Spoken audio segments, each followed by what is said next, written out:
এক গ্রামে রবি নামে একটি দিনমজুর বাস করত। সে তার পরিবার নিয়ে খুবই দুঃখে কষ্টে দিন কাটছিল। একদিন তার ছেলে রঘু এসে তার মাকে জানায়, মা আমার স্কুলের পরীক্ষার ফিস দিতে হবে। সেখানে 2000 টাকা লাগবে, না হলে আমি পরীক্ষায় বসতে পারবো না। তখন রঘুর মা রঘুকে জানায়। আমি এত টাকা কোথায় থেকে পাবো? আমি তোর বাবাকে বলছি। তখন সেখানে রবি এসে উপস্থিত হয় এবং সে জিজ্ঞেস করতে থাকে যে কি হয়েছে, আরে কি হয়েছে, তোমরা এত চিন্তিত কেন? তখন রঘু জানায়। আমার স্কুলের পরীক্ষার ফিস দিতে হবে, নইলে আমায় পরীক্ষায় বসতে দেবে না। রবি তাদের জানায়, আরে এত টাকা তো আমার কাছে নেই, দেখি বাইরে থেকে গিয়ে কোনো ব্যবস্থা করতে পারি কিনা। বলে সে সেখান থেকে চলে যেতে লাগলো। সে রাস্তায় হাঁটতে হাঁটতে একটি লোকের দেখা পেল।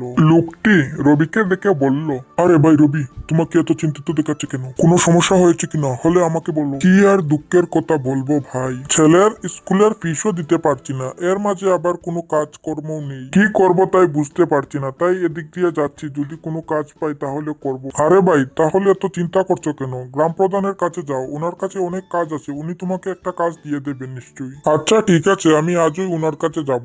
তারপর রবি সেই গ্রাম প্রধানের বাড়িতে গেল।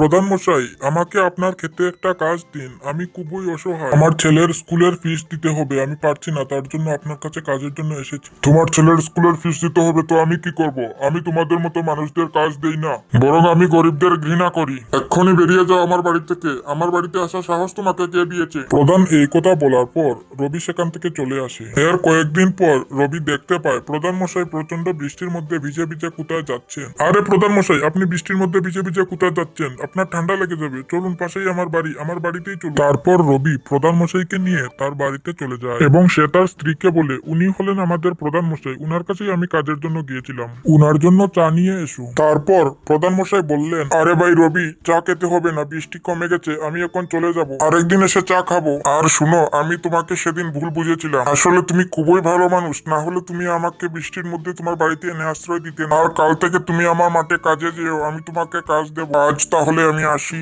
তারপর প্রধান মশাই সেখান থেকে চলে গেলেন। তো বন্ধুরা, আমরা এই গল্প থেকে কি শিখলাম? কখনো কাউকে ছোট করে দেখা ঠিক নয়।